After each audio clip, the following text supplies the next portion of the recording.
BXB. It's in the game! So let's just put this out there straight away. I don't really understand my own opinion of Gunmetal Arcadia. I mean, I've played it a lot, and I definitely understand what it's trying to do, but I still don't really know if I like what it's trying to do. It's a kind of odd little game. I mean, it's unashamedly retro, and it's got a decent helping of modern game design in there, which keeps everything sort of running smoothly. But somehow, something in it just isn't clicking for me, and to be honest, I'm kind of puzzled by that. It's clearly the kind of game I should like, you know? Anyway, let's not skip ahead too much. You've only just started watching this video and you don't really know what I'm talking about yet, I suppose. So let's deal with that first. Gunmetal Arcadia is probably best described as an attempt to make a modern ZX Spectrum game.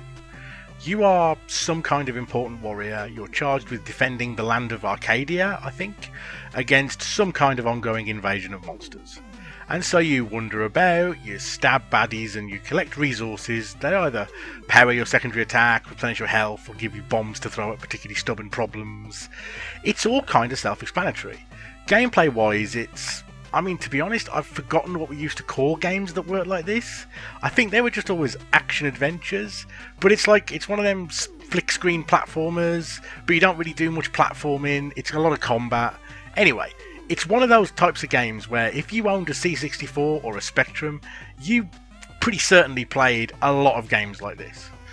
And as you adventure around the world, you'll find more equipment that gives you kind of ambient bonuses, you get to swap out your secondary weapon and replace it with something you like better, and you collect these little bits of money that you can spend in shops. I suppose if you need a modern equivalent, it's kind of like Rogue Legacy, but there's a very different progression system in place, and I don't know if it actually feels that much like Rogue Legacy, but it's as good a comparison as you're going to get. In fact, that progression system is probably a part of the problem, to be honest. In typical pseudo-roguelike fashion, a death sends you back to the start of the game. But in this game, it really sends you back to the start. You do get given a kind of minor reward for the next run based on what you did in your previous run, but I can't emphasise enough how minor that reward seems to be. It's usually a fractional increase in damage if you killed a lot of enemies, or it's an increased likelihood of certain things appearing in the world this time around. Crucially, it doesn't feel like any of your progress was really retained, and that's very different to most modern roguelikes, where ultimately you're kind of chasing a sequence of unlocks and steadily building up the game into what its sort of final form is. No, here it really does feel like dying sends you back to the real start of the game, and I mean, that's certainly an accurate representation of how old Spectrum games used to be, because they didn't really have enough memory to save game states. But it's also just kind of bad. I mean, the game is different each time you play it, of course. The world is procedurally generated, and you never really know what's going to be on the next screen. I have to say, the procedural generation here is fairly clever, and I don't really know how they've done it. I suspect there's some pretty clever code happening here under the bonnet, or at least they've had their tileset very cleverly designed by people who really know what they're doing. However they've done it, it's genuinely impressive, and it definitely makes for a world that feels kind of handmade, even though the way the game works it obviously can't have been. There also seems to be quite a lot of content here, and even after a long time with the game, I'm still sort of seeing new elements appear every now and again. There's a couple of systems I don't really have a handle on yet either, like there's this sigil system. You can join various clans during a run. I don't really know what that does, to be honest, but it certainly seems kind of interesting, and I wonder if it gets into some sort of endgame content later on. And so what you're left with here is that on paper, this is a game that I should be kind of in love with, right? My nostalgia for all things ZX Spectrum related is probably fairly well documented by now, and I do also have this generalised weakness for modernised old school gameplay. And on top of all of that, I can't say this isn't a really well made game. The developers have clearly had a very nice set of design goals, and they've nailed all those goals rather wonderfully. The controls are sharp, they're responsive.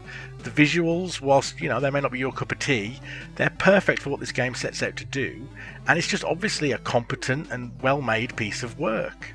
But I don't like it. And one of the reasons I've been playing it for such a long time is really just trying to figure out why I don't like it. Now, I try very hard to make sure that when I give criticisms of games, those criticisms are somewhat helpful to the developers, even when I'm giving the game a bit of a pasting in my review. So I really wanted to make sure I pinned down what it was about Gunmetal Arcadia that was leaving me cold. And I'm sorry to say this, but I still haven't really worked it out. The game is just kind of boring. It doesn't have a lot of exciting moments, and the tricky situations it throws at you nearly always boil down to just requiring patience and a bit of planning.